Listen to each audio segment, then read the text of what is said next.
Welcome to the well where you can dip into your soul. And it can be very well be that you're actually very tired. Tired, feeling like a victim. Tired of being alone. Tired of working so hard. Tired of, um, yeah, just life sometimes. There's something so important that I would like you to know. And please lean in, listen in, take a pen and a paper and write along a little bit with me, see what's resonating. And it is so that you are not alone in facing challenges. Actually, everybody is facing challenges. I do, you do, and all other listeners as well. So, this whole thing of feeling powerless is actually pretty universal.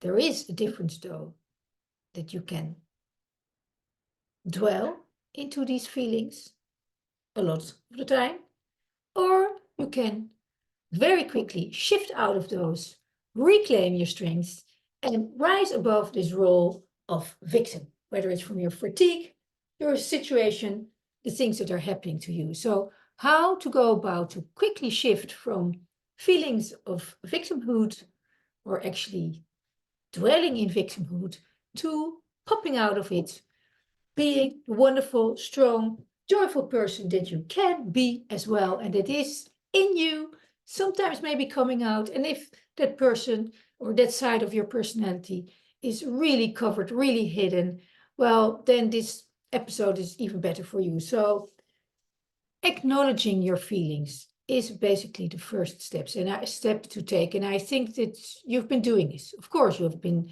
saying to yourself, I'm so sad. I feel bad. I feel awful. I feel this deep grief. I feel alone.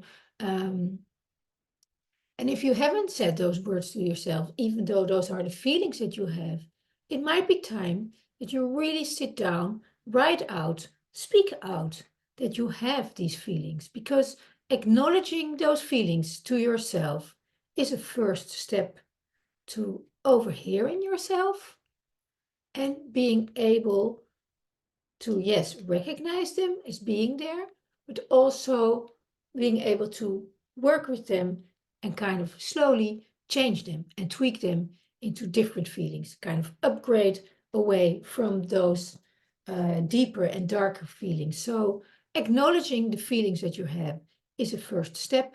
You can intensify this. I also have a beautiful interview with Matteo Galatis about this. I will add it to my other channel. I will add a link here below so that you can listen to that because it will be very valuable. He's all talking about acknowledging those feelings and sitting with them and then how you can move on from those. So this worthwhile to take a look at as well. So then, instead of seeing yourself as a victim, you can reframe your mindset. Well, my experience learns with working with a lot of people that many people find it very difficult, and you might be one of those because you're so used to feeling a victim, being a victim even, that you started to see yourself as a victim, as a fixed thing, as a permanent thing. And that is, of course, not true because you are not defined by your past nor by your circumstances. And you have the capacity in you. Question is, do you tap into this?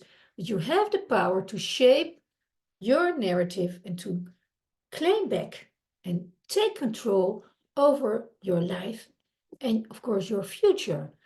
There is no need to stay in these feelings of victimhood, never, despite what has happened to you. So, if you can embrace a mindset that says, okay, I choose now, I choose to no longer see myself as a victim, even though, of course, even though things have happened to you or people have done things unto you or you think people have been doing things unto you, the thing is that the decision to no longer let your past dictate your future is so powerful. And small steps every day will support you regaining control. Goals, ideas, elevating yourself in the way you dress, the way you do your hair, the work you do on the inside, reading the things you read, uh, um, saying things in a different way, in a better tone, with better words.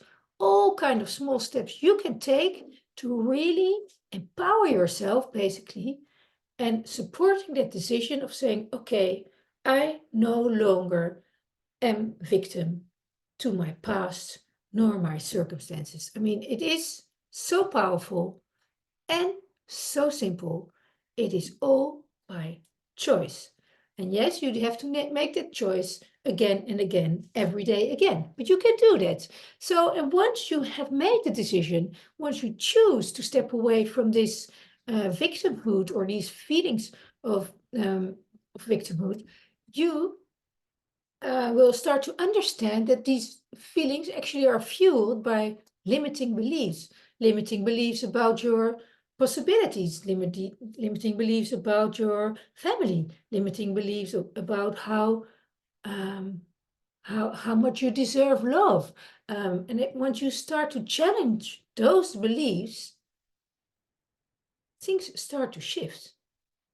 So you really get to observe yourself and your thoughts and your thinking and actually say, hey, are these actually helpful thoughts? What am I thinking here? Why am I thinking this? And can I replace this with a more positive thought or a more empowering thought? And in the beginning, maybe you might not feel or fully agree to the empowering thought, but once you start talking about this with other people or start writing about it all in all by yourself, you will come by making these steps to this insight that you are actually capable, you are worthy, and you are deserving a love um, a love life that is respectful, or a life filled with joy, and a job that you actually are truly passionate about. So once you become clear on those beliefs and let those thoughts that come from those beliefs influence the way you feel, then a whole different world opening up to you. So breaking free from those limiting beliefs, challenging those beliefs is important. And then once you start that process, it's important to seek support. Um, have a trustworthy person in your environment that you say like, hey, I've been I've been thinking about myself. I've always thought this, but how do you recognize something like this? Do you also have these thoughts? Do you see that in me as well? How do you see me? Really start opening up, become vulnerable a little bit, knowing that you are worthy of the best relationships that you can get. But start opening up yourself, because chances are that you've been closing off from feelings, from being hurt, from being used, abused, all these awful things. So if you have made this decision that you are no longer victim of your past, you feel a certain strength coming back.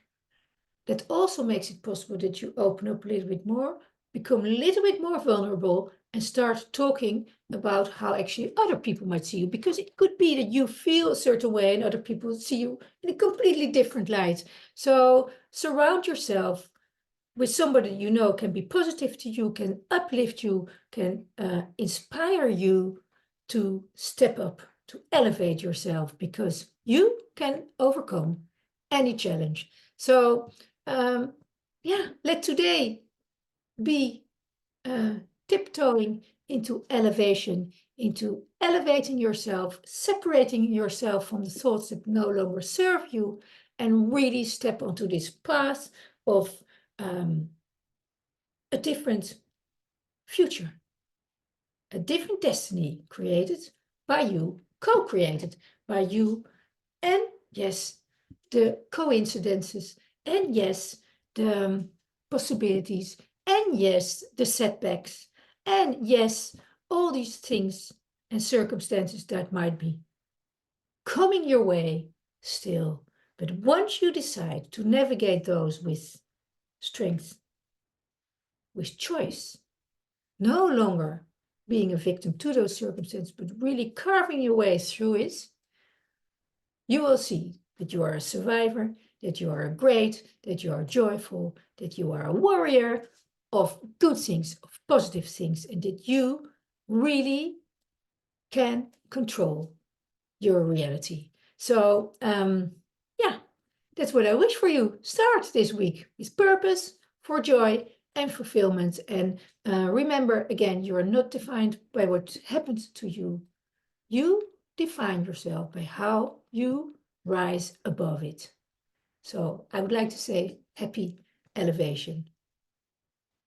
Brush your hair, put on your nice clothes, and go for it today, tomorrow, and all days that are coming soon your way. Have a great week. Bye.